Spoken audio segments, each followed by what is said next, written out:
This is the Curious Pundits podcast, hosted by Kevin and Emmanuel.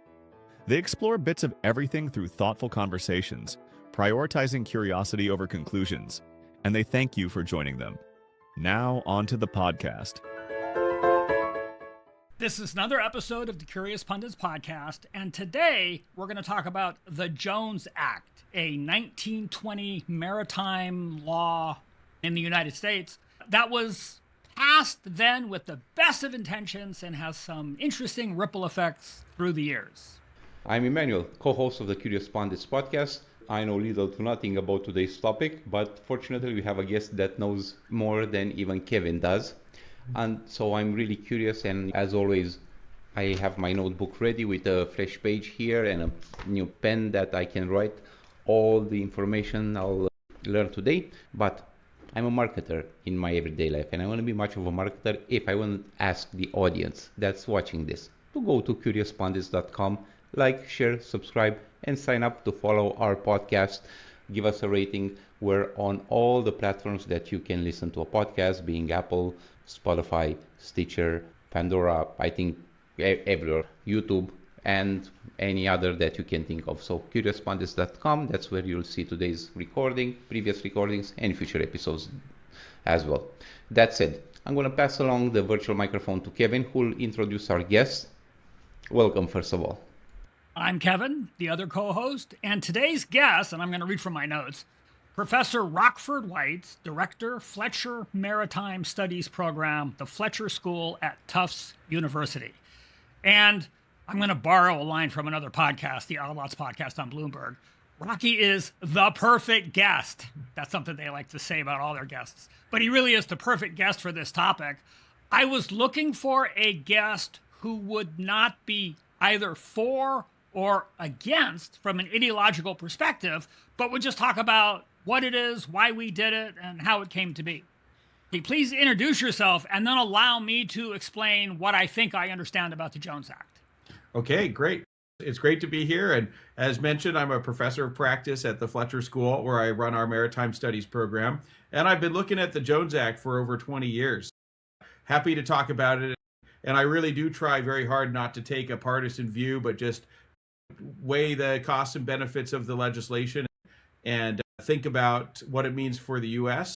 And maybe there's some ways to make it better as we're trying to enhance our maritime capability as a country, which is a bipartisan effort. With that, I'll turn it back to you, Kevin, and we can start the conversation. So my understanding is that the Jones Act was passed in 1920, and it had two primary objectives. One was to create an American merchant marine fleet, which would basically move goods around the world in competition with all of the other merchant marine fleets in the world. But the other one was to be available to the Defense Department in the event of war. And I can completely understand both of those objectives. Like at first glance, I'm like, yeah, that makes a lot of sense. But since then, the American shipping industry has declined considerably to the point where I've got in my notes that the entire American maritime fleet is 23 ships, give or take, as of 2023. And that's just not enough ships with which to achieve either of the initial primary objectives. So I'm kind of curious, Rocky, what in that did I get wrong and what did I get right? And if I might add to that, Sure. What is this Jones Act? If you can also make an introduction for those of us, believe it or not, we have people listening from all over the world. Okay, very good. So the Jones Act is a shorthand for the Merchant Marine Act of 1920. And it has other iterations that have gone through, but it's the Jones Act name has stuck because it was introduced and shepherded through the process by Senator Wesley Jones of Washington. Now to go back to 1920. So Kevin's points on the goals were correct, that what we had found in World War I is that we had been reliant before World War I on other merchant fleets to provide trade for the United States, and that we had really let our own merchant fleet decline.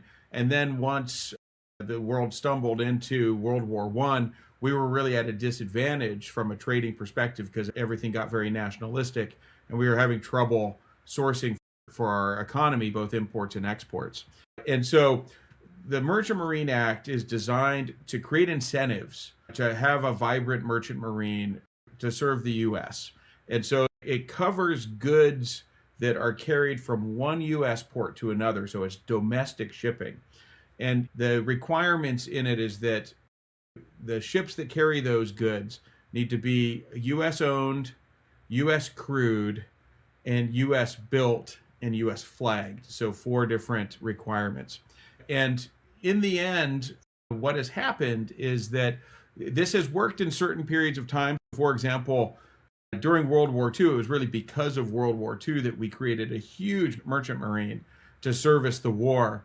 But then afterwards, we ended up selling that off to international shippers. A lot of Greeks, for example, bought the old Liberty ships. And we really have declined. I think the 23 vessel number probably captures what's a traditional sailing ship, but there are many other vessels. So, for example, the barges that cover the riverine trade and even some of the coastal trade by barge, there's a lot of U.S. Jones Act barges out there. That makes the numbers much larger. And then also, offshore oil platforms are also considered U.S. ports. And so the ships that go back and forth in the Gulf of America, Gulf of Mexico, depending on how you want to term it, but there's about 1,000 offshore oil platforms there. And those are Jones Act vessels that go back and forth there. So they comply with the law, but they're not the ocean-going vessels. I didn't check the numbers before this podcast, but it wouldn't surprise me that the sort of ocean-going container ships, the ones that service Hawaii, Puerto Rico, and Alaska for goods, would be in that sort of double-digit number. And what we've seen is that in recent times, so this was meant to encourage U.S. shipbuilding, but for many reasons, which we'll talk about today, really more focused on changes in the global shipbuilding market and the rise of globalization, and U.S. decisions to encourage Japan and South Korea and others to build their shipbuilding industries for really Cold War geopolitics reasons, that we don't produce as many ships as we used to. And there's also domestic reasons why a lot of people, as working waterfronts, and now have expensive condos on the waterfront, they don't want a working waterfront in front of their condo anymore. So it puts us in this situation where, as we think about how we have at least some shipbuilding capability, which I think is a very important bipartisan desire, where those are sited, they're not going to be where the old ones were. For example, here in Boston, where I'm based, the Charlestown Navy Yard, very nice neighborhood now, it doesn't have really the depth for modern ships anyway. So you probably would cite any new major shipyards probably along the Texas coast or other coasts where they would be a new greenfield project and wouldn't get in the way of modern urban centers because they would just be really opposed to it. 2 questions jumped out at me while you were talking, and the first one was the idea of selling off the fleet after World War II. At what rate did what I'm going to call the assets of our maritime shipping industry get sold off after World War II? Was it very quickly? Was it slowly over time? It was relatively quickly. I would say in the first 5 years after World War II wrapped up, that most of the Liberty ships were sold to the international markets. And this was important in order to rebuild Europe, especially, and to a lesser extent, rebuild Japan. But basically, there was lots of needed for goods to be sourced. And there was essentially a huge construction boom after World War II, especially around Europe, that needed ships. And those European countries were eager to control their own fleets. And the U.S. had this excess that was really more than we needed. And so we sold off a lot of them. We still kept some and used them for a long time for our sort of supply logistics fleet to support the Navy. But basically, the bulk of them were sold over the first 5 years. The other question that jumped out at me is, what I'm going to call, and it kind of ties into the bulk of them were sold out over the first 5 years, but the aggregate timeline of the decline, I'm going to call it a decline in our merchant fleet over time in terms of what activities happened when. So a number of ships got sold off in the first 5 years, but we still had like shipyards where we could build ships and they had to be wound down. And presumably there's, I don't know, a maritime insurance adjunct to the whole ecosystem, and that probably wound down. And I'm just kind of curious of the half-life, if you will, of the American merchant fleet after World War II. Yeah. So I would say since 1920, really it's been a volatile situation with regard to the merchant marine. So large buildup up to World War II and then down. We saw some buildup during the Vietnam War of Jones Act vessels that were carrying goods to Asia. And so they have been sustained. And sometimes when we don't have that capacity, like we didn't have during the 1991 Gulf War, we had to contract out, essentially have a Jones Act waiver for the U.S. build provision. And so I guess a way to think about it is when we're trying to preserve some maritime capability, the Jones Act is one sort of legislative tool that's meant to create an incentive for a vibrant merchant marine, so a number of trained mariners who can crew the ships. And I think this is very needed. And this is, I think, part of the Jones Act that should certainly be preserved in the sense that you want to create a set of trained mariners who, in the event of some kind of conflict, can help ensure that goods are coming in and out of the United States with U.S. crew. And these tend to be pretty good jobs, too, whether they're employed on cruise ships or on some of the Jones Act cargo vessels or barges that are there. Another piece that I think is important is it's not just the coastal trades, but it's also our riverine trade. And so you can make a better case from a national security perspective, that the riverine trade you would want to have on U.S. vessels, U.S. crewed, because you wouldn't want in kind of a lead up to a conflict that a number of foreign mariners would have access to some of our dams and locks and could cause some kind of trouble with causing sabotage to those internal waterways. So I think that's an important piece of this as well. So you can make the argument for it, but when we look at the U.S. shipbuilding capability, that's where we really see the U.S. lose its edge, where the U.S. produces less than, I think it was 6 vessels last year were produced by U.S. shipbuilders for commercial ships. Yeah, so single digits versus 3,000 in China and thousands in Japan and South Korea. It's just a totally different scale, like several orders of magnitude smaller. And we really saw that situation after it started in the 1980s when we, as part of the sort of Reagan revolution of getting rid of subsidies, the subsidies for U.S. shipbuilders to produce Jones Act vessels were cut, and they were just unable to compete with these foreign yards, and so their business just dwindled. And now most shipyards, there's a handful that focus on Jones Act vessels, but really you can count them on one or two hands. And then most are really focused on U.S. Navy contracts or Coast Guard contracts, which are more lucrative. The reason why this is important is that having the ability to rebuild a fleet in the event of war, say a conflict in the Western Pacific between the U.S. and China, where we would almost certainly in any scenario see some U.S. ships sunk, and it would be a real logistical challenge to supply troops forward across the Pacific, that you need to rebuild that capability relatively quickly. And so you need all of the skilled shipbuilders and the subcontractors and everything that goes with that entire field. And this is where there's a lot of overlap between the commercial ships and the Navy ships for things like pipe fitters and marine engines and all the things that go into building a ship, and having the naval architects and welders and sufficient mariners to crew all of them as well. So that's kind of the goal of the act. But what we've learned over time just studying it is that it's not been sufficient. because the shipbuilding industry is one of the most subsidized globally. And the Chinese are willing to just subsidize at way higher level than we are.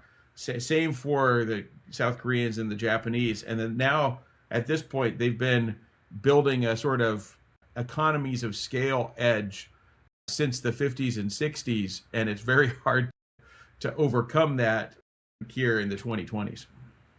Two questions I have, so that I was waiting in line. Respond to questions. First of all, moving goods through domestic ports.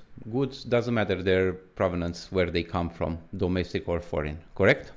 Just goods between ports. Goods between ports have to be carried. So we have a lot of international shipping that comes in and will drop off goods at, say, let's use the West Coast as an example. So say they come into the port of Seattle from China.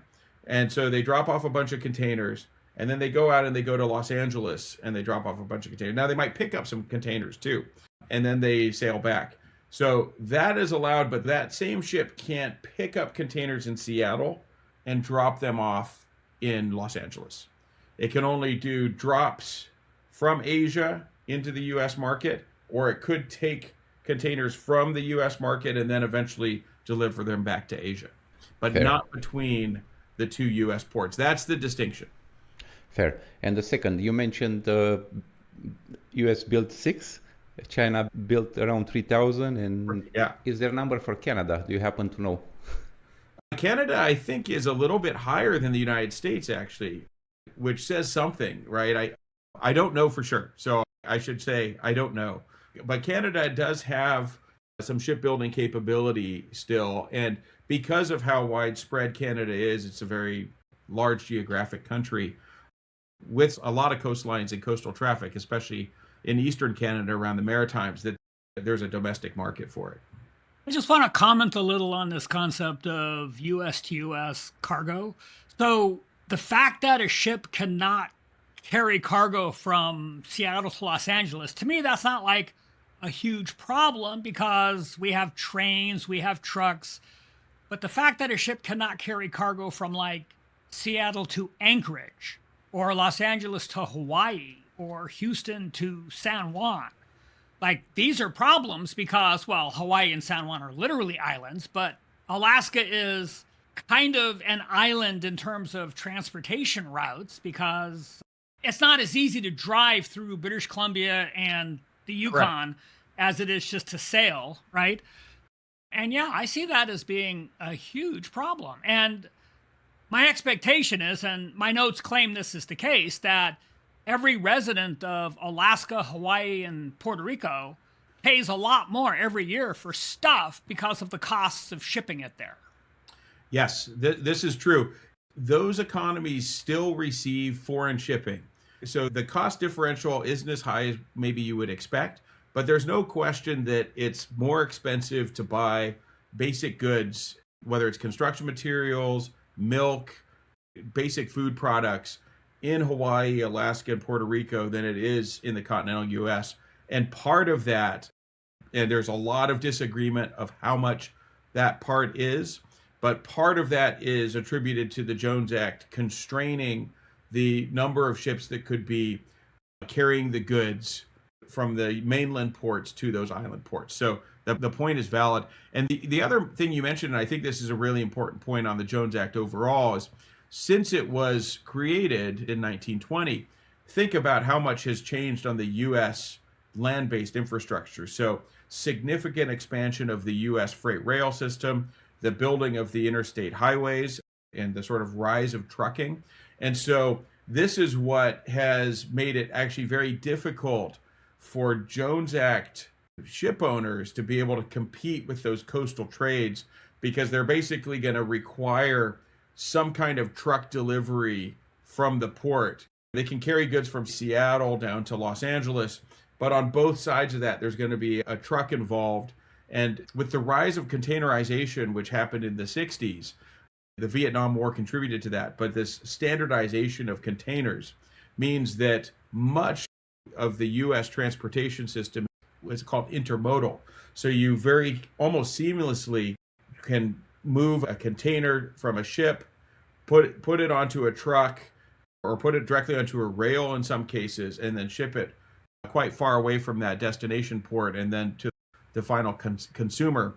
And so what we find is actually like there's a lot of ironical trends that you have. So for example, here in Massachusetts, actually the number one port for containerized trade is actually the port of Worcester, which is a landlocked port because it's the end of the CSX rail line that carries these containerized goods from West Coast ports to Massachusetts, and then from Worcester it's distributed. So actually Worcester outcompetes the port of Boston because Boston just doesn't have the same volume. Can you expand a little on the concept of a landlocked port? Because in my mind, as you utter those words, I'm like, how do those words Yeah, well, it's just kind of a joke. So it's called the port of Worcester, but Worcester doesn't have a river. It just has rail networks. And so you see this sometimes in Midwestern cities. It'll be like the port of Denver, right? So it's essentially it's a rail port. Okay. Yeah, so it's just a rail port.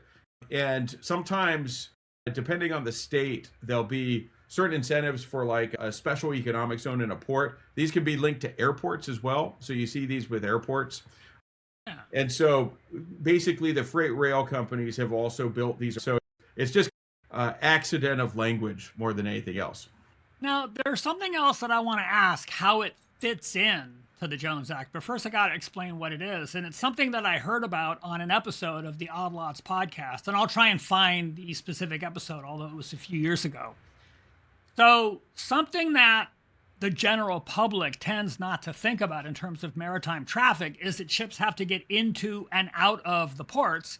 And apparently, the Port of Houston basically has 2 lanes, one in and one out. But the rivers that flow to the Gulf and to other places, they carry silt, and a hurricane will blow through the Gulf of Mexico, and that'll mess it up. So the channel got narrowed to where there was only one lane. So in order to go in, you had to wait for the channel to be clear, and in order to go out, you had to wait for the channel to be clear. And dredging the channel to make it 2 lanes wide was an effort that had to be done, and the Jones Act interfered with the Port of Houston's ability to go for the low-cost bidder. So apparently a company in the Netherlands said, we can do it in like 6 months for, I don't remember the exact number, so I'm just going to make up numbers. We can do it in 6 months for $10 million. But the Jones Act prevented Houston from accepting that bid. They had to go with an American company, so it took significantly longer and it cost significantly more. So my question is, how does the Jones Act prevent a dredging operation like that? So I don't know the details of that. So this is mildly speculative, but my hunch is that dredging operation would have to go back and forth between U.S. ports, probably the same port, probably the Port of Houston, to refuel and either switch crew or have the crew rest. And that would be considered a Jones Act effort. And I'm sure this was sorted out by lawyers who specialize in this. And so there was probably some effort by a local contractor to be like, this is protected by the Jones Act. And they probably had their attorneys write a letter to the Port Authority to supply the offshore oil platforms. It's the same thing, that it has to be a Jones Act ship because they're going back and forth between Houston. So that's my hunch. I don't know the details of that. But fundamentally, these are the sort of unforeseen consequences of this law where, if you think about it from a big picture perspective, that wasn't the original intent to prevent the lowest cost dredger, right? It was much more to protect the coastal trades and the riverine trades and to create some incentives for these more long haul shipping services. But that being said, as the sort of industry has changed, that law has stayed in the background and it hasn't been amended in any significant way and certainly hasn't been repealed. So it informs some of these things that you wouldn't normally think about as a Jones Act effort. This is a very speculative question, and it comes from, I have no idea what podcast or episode I listened to, but someone was newly elected a mayor of an American city. And I don't even know what city or who the mayor was. The memory is kind of vague, but this one detail jumped out at me. So in the era of AI, one of the questions that everybody gets asked is, how are you using AI? And she gave an incredibly good answer. And it's, well, we have years and years and decades of regulations that we don't even know the details of. So basically, we fed all that to an AI. We gave it some kind of criteria of what constitute stupid laws and told it to find them and surface them for us. So now we have a list of stupid laws we need to repeal, but we have to go through the legislative process to get them repealed. And I'm just wondering, have you ever heard of any effort of that type at the federal level in the United States or at any other level in the United States? I haven't, but I bet it's coming, would be my hunch. And what's interesting about, so the Jones Act, it has its very strong supporters, those who benefit from the protection. It does have a logic to the national security side. It also has its really strong detractors, those who are just really don't like how it has manipulated the market and raises costs for consumers in certain areas, notably Hawaii, Alaska, Puerto Rico are noted. But in some of the port infrastructure, it makes it harder for the U.S. to be globally competitive. And so you have a quite contentious debate in Washington. But like with so many things, it's a polarized environment. So I think that there is probably an opportunity to think about how to amend it to make it better. But I don't see it being repealed because it does have a lot of supporters that make it so it won't be just cast off as a stupid law because it has some of that national security logic. I wouldn't be surprised if they feed 100 laws and say which one is a stupid law, to actually leave only with 3 or 4 laws that are not stupid. It's going to be more than 3 or 4, but that would be a worthy exercise at every level of government in every country, I think. Yeah. Right? And I'll try and find out, I mean, with the use of generative AI, I may be able to find out what podcast, what episode, what city, what mayor, and if I can, I'll put it in the show notes. So I want to kind of like ramble for a bit, and I warned you, I have a habit of doing this, but you used 3 words that struck a nerve with me, and it's the words manipulated the markets. So bear with me. Okay. We have this belief that capitalism is somehow a bottom-up organic thing, people just meeting and transacting and things are happening and it's good, and that every time government sees what's going on and tries to influence what's going on, they are interfering in the operation of the free market. This is a common framing in the way we talk about markets. And the irony of that historically is markets do not work that way in aggregate. There have been small, isolated pockets in history of relatively small markets that operated with rules that they made up themselves and worked well for them, and then other authorities or higher authorities in that society didn't interfere with them. But they were more the exception than the rule. And we've been doing this now for about, well, I'm going to get to what this is in a minute, but we've been doing this now for about 600 years. So the dominant theme in the history of capitalism is there is some national security and or strategic advantage thing which is legitimate and expensive to pursue, and in some cases highly speculative. Like, for example, the Apollo moon landings was a highly speculative, strategic advantage kind of thing that no private company could afford to do, right? Sure. So the earliest one of these that I know of was in Portugal in 1418. It was called the School of Navigation. Right. Interestingly, it ties to maritime expansion. And basically, I'm of the belief that if you were going to live in medieval, well, anywhere, the best position in society would be a much later son of the king. You want to be sufficiently late that the odds of you ever becoming king are slim to none, right? But then you've basically got carte blanche to do whatever you want. Like, these were the guys in medieval society who had the freedom to pursue their interests. So this guy, he's like the 3rd or 4th son of the King of Portugal, and his interest was maritime expansion. Henry so he the convinced Navigator. his father to... What's that? Henry the Navigator. Yeah, he's the kid. He was like the third or fourth son, right? Yeah. I mean, he was an adult by now, so kid Correct. is from the perspective of his father, right? So yeah, history knows him as Henry the Navigator, but considering he was Portuguese, his name was probably not Henry, right? It's probably Sure. Enrique or something, right? But anyway, he convinced his dad to spend some money pulling people together, exchanging ideas. You know, like we would probably call it an R&D center or a skunk works, right? Pulled these guys together. What do we know about shipbuilding? What do we know about navigation? And this very expensive effort relative to the economy of Portugal at the time kicked off the European age of expansion. Now, the objective was to get to India by sailing around Africa.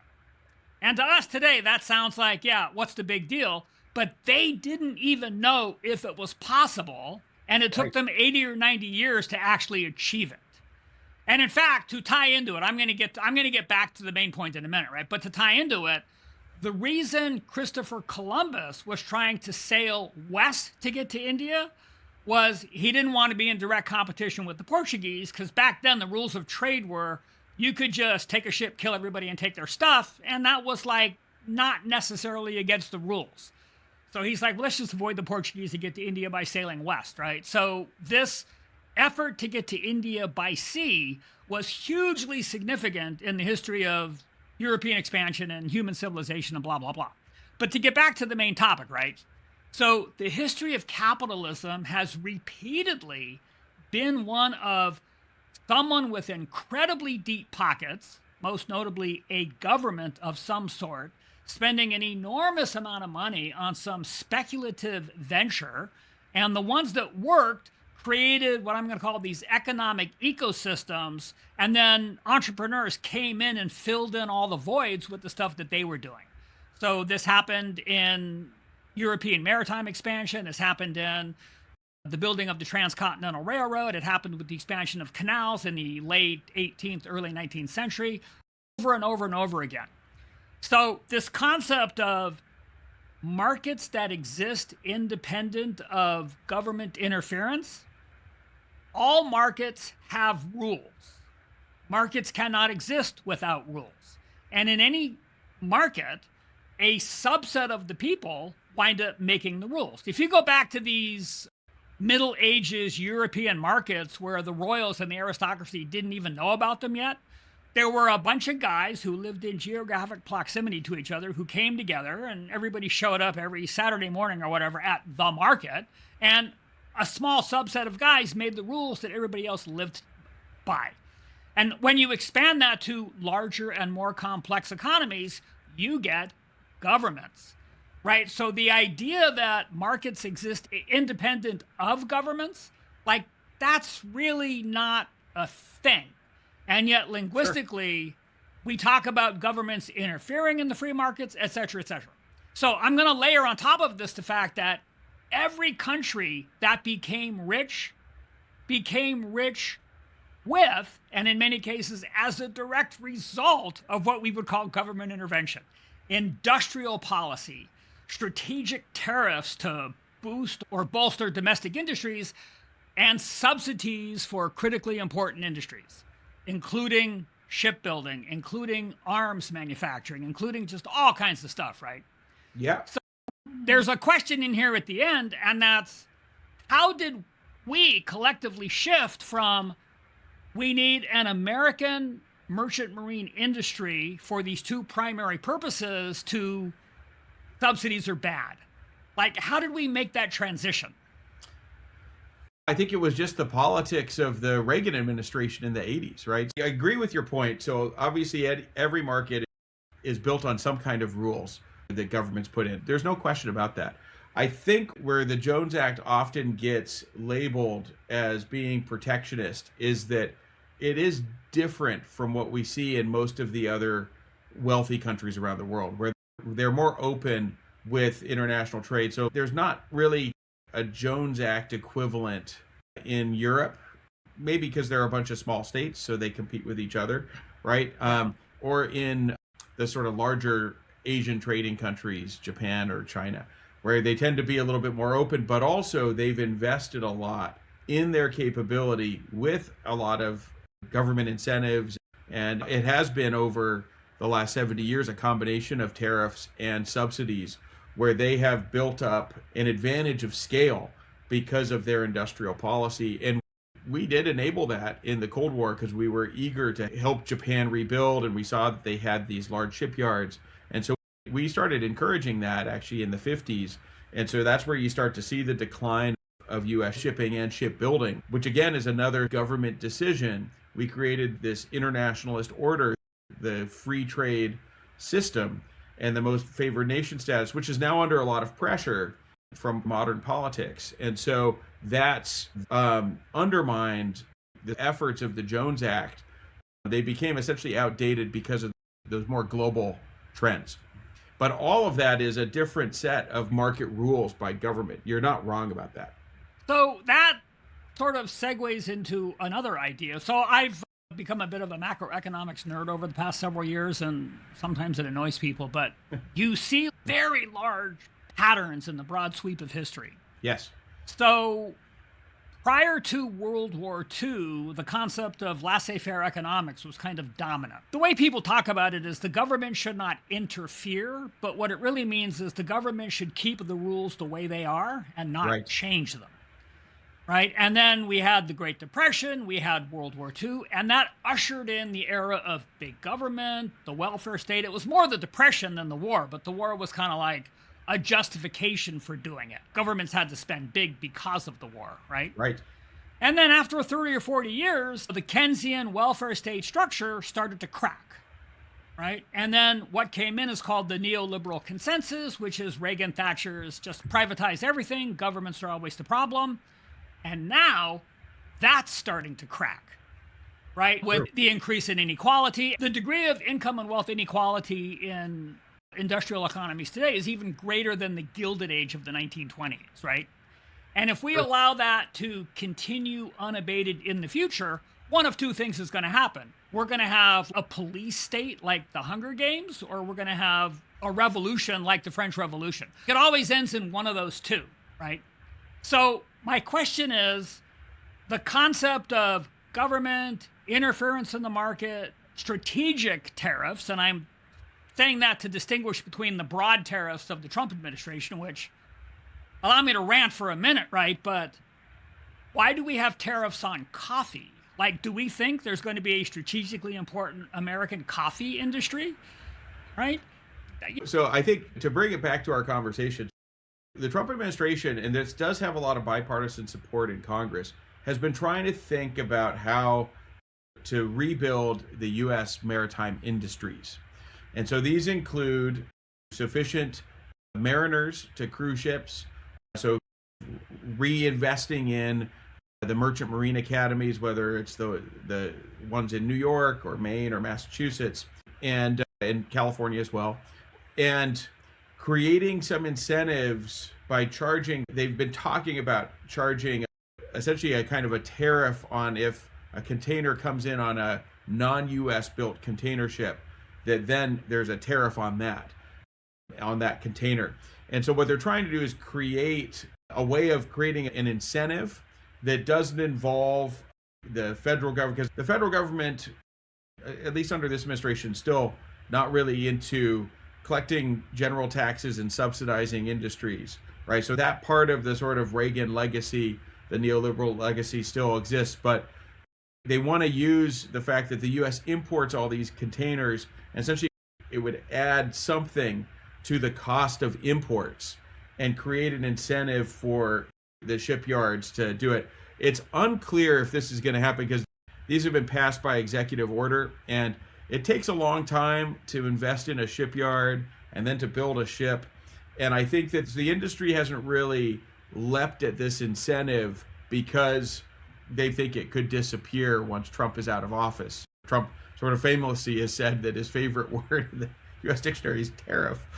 That's becoming less popular, obviously, as just the polls say. People appreciate that tariffs end up raising costs, and affordability is such a big issue. But I do think that there is room for some bipartisan legislation that thinks about how we preserve at least some shipbuilding capability in the United States, how we encourage more merchant mariners to pursue those careers and create incentives so that they have good jobs at the end of that. And that will involve essentially the Jones Act assists in that by creating this captive market for U.S. domestic trade and riverine trade.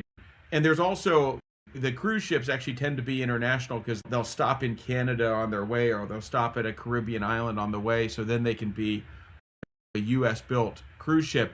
But those cruise ships do employ a lot of U.S. merchant mariners. And so you can see where you could have some U.S. government incentives that say, hey, if you're calling into U.S. ports, we're going to give you some incentives to hire U.S. mariners. And we are going to invest in some additional Navy ships for our logistics fleet, which is really underfunded. We felt that in the Iran war, that I think that there's probably a good case for reinvesting in that fleet and then essentially encouraging that fleet to engage in commercial activities during peacetime so that the U.S. government doesn't have to invest in these ships that kind of just sit around and not do much.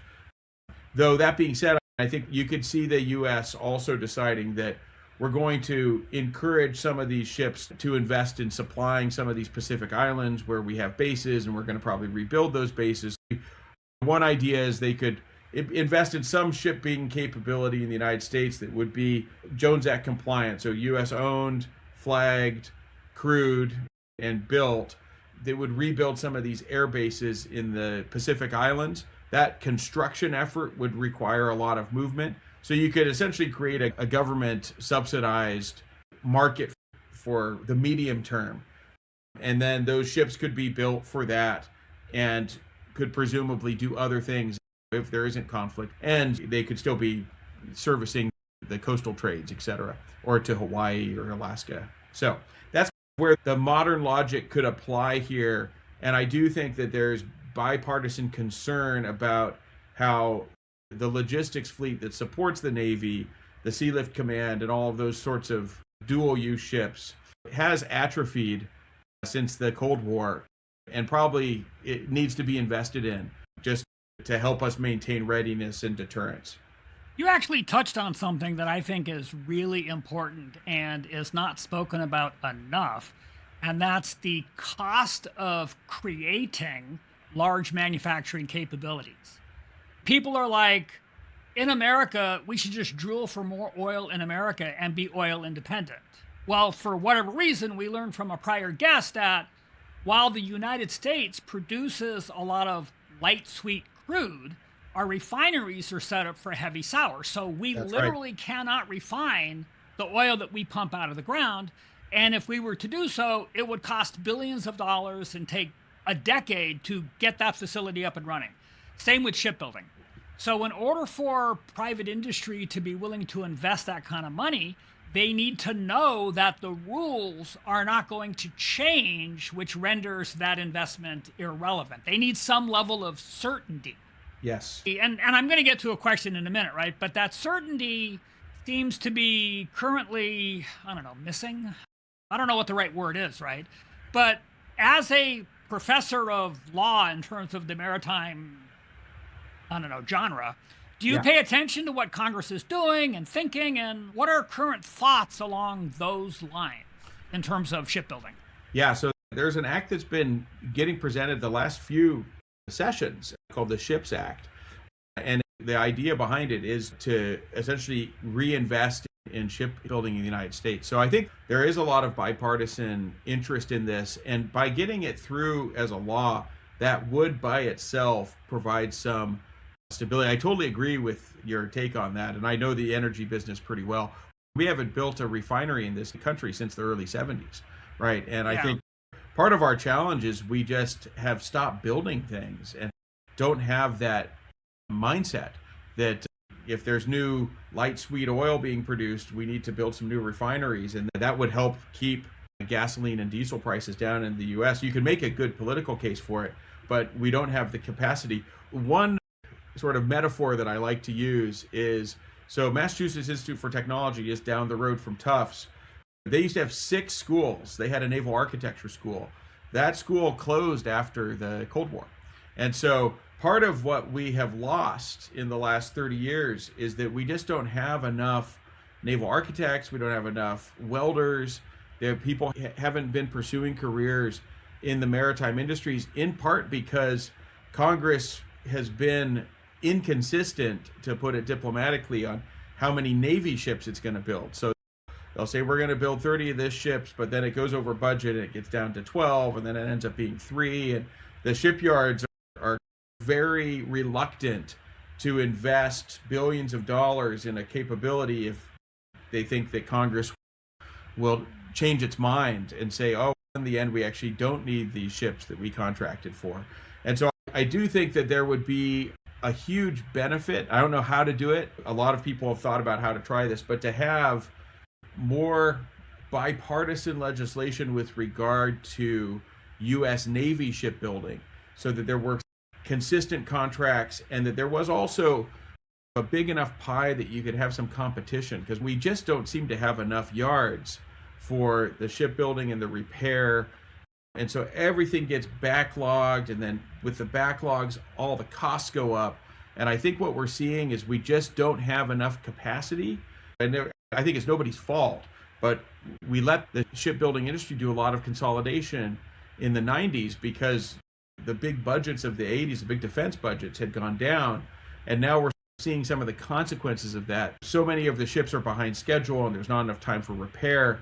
And then all of a sudden we find ourselves short of a lot of different vessels.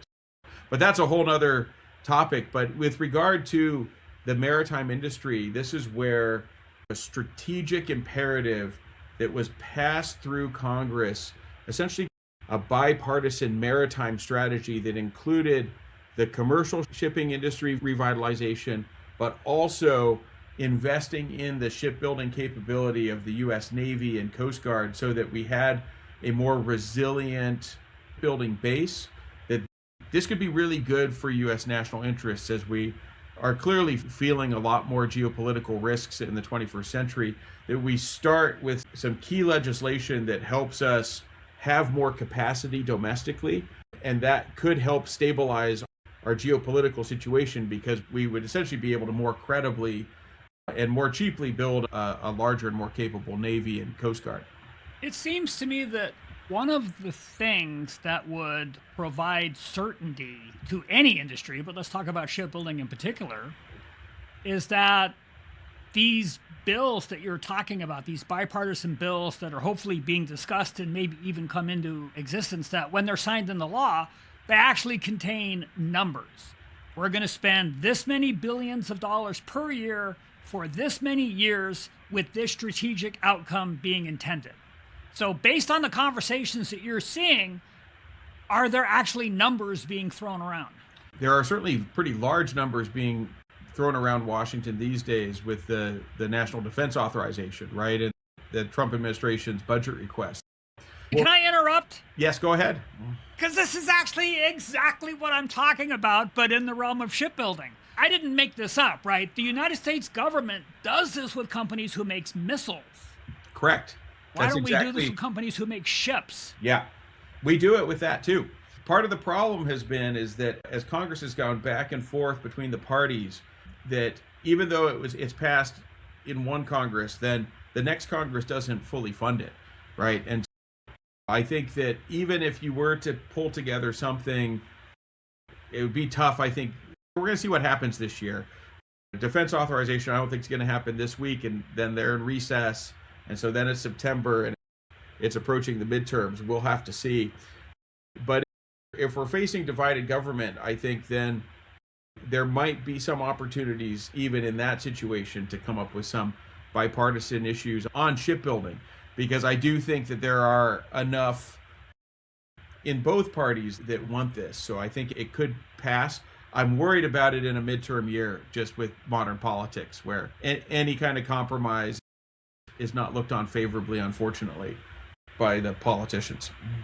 I don't think we'll be able to come up with a solution here, although it looks like we're kind of like trying and forcing ourselves.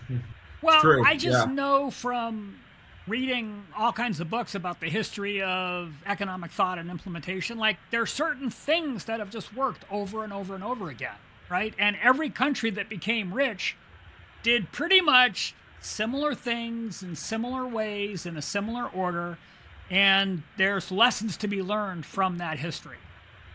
Yeah, for sure. So I do think when we look at even our own history, our own 20th century history, that during the Cold War, there was more bipartisan consensus on military readiness and preparedness. And we saw this in the 60s, 70s, and 80s, that there was more willingness to provide more stable budgeting with regard to the Navy's shipbuilding budget.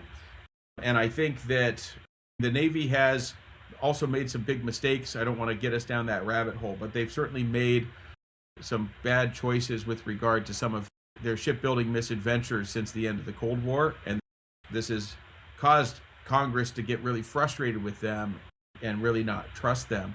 And so I think that there's some way forward where we could be investing in some of our well-known platforms that we know we're going to need and that we need to scale accordingly. And I think that there's quite a bit of political power in Washington behind this, because I think everyone does want the U.S. Navy to be capable and ready in the event of a conflict. And so that's a bipartisan issue.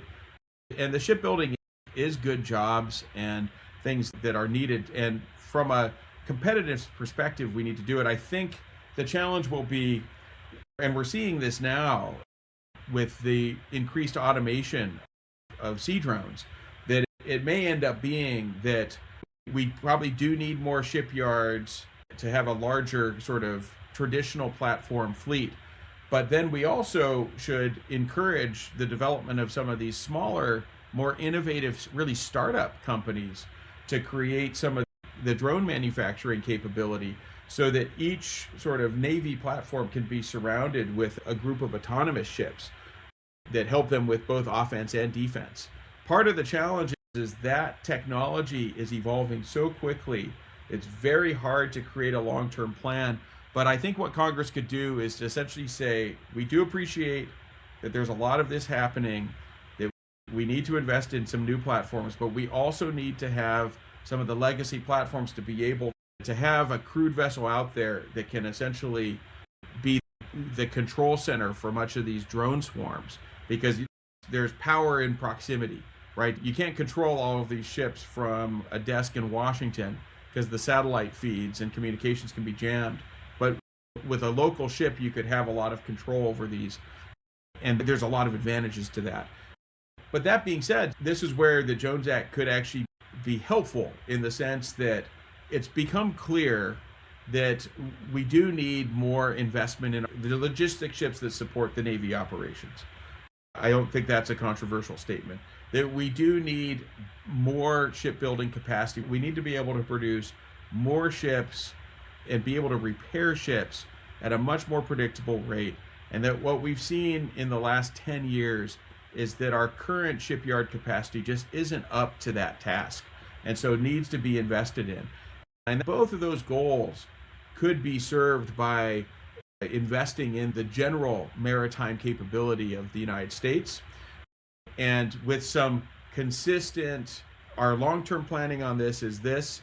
And so the way they structure that defense authorization with regard to shipbuilding capability could be modeled on some of the missile munitions that you mentioned. Because we're in a capitalist system, you have to give the private sector a demand signal that says, you know, this is important, this is going to be invested in, and we don't know all the details right now, but we're going to be allocating funding, and we will work with industry to use this money and spend it wisely. And I think that's where there's a lot of distrust, because there's been so much of the money has maybe not been spent wisely, to put it diplomatically, in the last 30 years. And so we have these platforms that haven't really panned out, things like the littoral combat ship.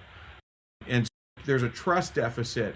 But that being said, I think it is important that at some point we have to hit a reset and try to do things differently, because I think what we've been trying to do is do quite a bit without investing in the sort of industrial base to do it well. And I think you can make an argument for investing in that industrial base, because I you're completely not going to agree. be able to scale if you don't have the naval architects, the welders, et cetera. You don't just create that instantly. You have to invest in it. So, Rocky, you just mentioned something that segues perfectly into a question that I wrote down a few minutes ago. And it's something else that I learned in a different episode of the Odd Lots podcast, which I'll try and find and link to again. So we live in an era in the United States right now where defense contract overruns and weapon systems that don't work as intended are much more plentiful than they were in the past. And what I learned from this episode is that there's a very strong correlation between the frequency with which that occurs and the scale with which that occurs and the consolidation of military procurement into one system. So in the past, the Army, the Navy, the Air Force, and the Coast Guard each had separate procurement systems, and in the name of efficiency, they were all merged into one. And since they were merged into one, our ability to produce stuff that works as specified on budget has been severely compromised. So my question to you is, how much of, I don't know, this Jones Act stuff, for lack of a better word, ties to that? Well, I think it probably is related, right, in the sense that the centralized contracting, certainly on the Navy side, it definitely, I think, has helped undermine innovation among the sea services, because they used to be, it's created incentives for these sort of shared platforms. F-35 is a good example of that, right? So yes. It tries to do a little bit of everything. And in the end, even though it looks inefficient on paper, it might be much better to have a number of specialized platforms because they can do different things better than trying to do all in one. And so I think there's a lot to be learned from that. And I think that it's hard to get people passionate about defense acquisition reform, but I do think that it is a really important piece of the puzzle, that the way it's ended up, it's too brittle and it doesn't reward agile development and thinking about how to do things with a lot of innovative techniques, because you have to go through all these approval processes, and then there's an entire sort of scale that a contractor needs in order to even navigate these centralized systems and be competitive, that it ends up reducing competition, because the smaller, more innovative parts of the U.S., one of the great strengths of the U.S. economy is our innovation ecosystem. This is something that I spend quite a bit of time on. I'm a former entrepreneur, so that's one of our great strengths. But with regard to defense acquisition, we tend not to be able to use that strength because it's very hard for those innovative ideas to get taken up at scale by the end users in the Pentagon and in the different armed forces branches. So you end up having to go through this subcontracting process, and there's so many entrepreneurs I've spoken to there where they're just like, it's just not worth it. And that's something we have to fix. I think we have many of the ingredients to be very competitive in the global space with regard to defense technologies and even potentially shipbuilding. There might be, as some of the sort of new technologies come to fore, where we might be able to leapfrog and become competitive again. I think particularly in autonomous vessels. I had been skeptical of that before, but I've been very encouraged by what I'm seeing with the drone and autonomous technology companies that I'm seeing here in New England. They're very innovative. They have really good platforms. And then the question is, how do we get them to the right end users in the Department of Defense? And I think the current system isn't working. And so I do think that there's some merit to what you'd heard on that prior session of the podcast. In my fairly extensive reading about the history of economics and all that kind of stuff, there are some very common narratives that I think we can say, based on empirical data, are just not true. And one of them is that consolidation is good because it brings down unit prices. But if you correlate the wealth of an economy with, I'm going to call it, various aspects or attributes of that economy, economies that do the most different stuff tend to be the richest. So one of the key factors of being rich is what is generally called economic complexity. You do lots of different things, and it just works. It creates these economic ecosystems, and people readily share ideas. So your idea that having one F-35 that does everything is a good thing because it brings down, in theory at least, it brings down the cost per plane, might actually be detrimental, because if we had all kinds of different planes, each one of which served different purposes, it would be greater specialization, greater complexity, and greater exchange of ideas as different people were trying to solve different problems. So the question buried in there, and it's kind of a leading question, is, what do you think about that? Yeah, I think the sort of results speak for themselves. We've seen this consolidation, and what we've seen is that the price tags have just ballooned, right? And so I think that there's a lot of merit to that. I think that when we look at the U.S. economy in general, it is a complex economic ecosystem, and that's one of our enduring strengths. And so we need to figure out ways that we create more competition and more vibrancy in the defense contractor space, and let unleash that innovative energy. And I do think that would be better. And I think part of it does involve that you need to think about ways of giving some additional decision-making authority further down in the process to the service branches. So Special Operations Command is famous for being able to very quickly innovate with innovators. And there's a reason why that's where a lot of startup companies gravitate toward, because they can come to a quick decision, and it's essentially a fast-track process. It would be nice to see some of that best practice be shared with the other service branches outside of special operations, with the different combatant commands or with the different service branches, so that we could see some of this innovation happen and essentially get our warfighters better technology at a cheaper rate. I think that makes a lot of sense. Anyway, my very last question for you, Rocky. If you had carte blanche to structure the future Jones Act, what changes would you make? Okay, so it's a tough question. After thinking a lot about it, I think what I would do is I would ease up the shipbuilding requirement piece of it and try to encourage allied shipbuilding for it. So you would have to encourage the partnerships, which are already starting to happen. So Hanwha, a Korean shipyard, is building a new shipyard in Philadelphia specifically to work on U.S. vessels and Jones Act vessels. I think that's a really good thing, and I think you could encourage that, because our allies, Japan, South Korea, have a lot of shipbuilding talent. And so we could do this and essentially create a shared marketplace where we could be building some platforms that would enable their technology to come into being, but we would still have, they would essentially have access to this protected market that we have in the United States. So that's one. And another example of that is with regard to icebreakers. We have partnered with Finland and Canada to think about how to source together Arctic icebreakers. And so there are kind of areas where we could do this together. I think there's value to having U.S. flagged vessels and owned and crewed, and you don't totally repeal the U.S. build provision so that it's just a bunch of whatever the cheapest is on the global market, but you essentially help create allied shipbuilding. So I think that is a realistic next step that I would recommend people in Congress take a look at. Rocky, if people want to find out more about you, connect with you, and find out about your future plans, how they can do that? Sure. Yeah, the best way is to find me on the Fletcher School's website, fletcher.tufts.edu.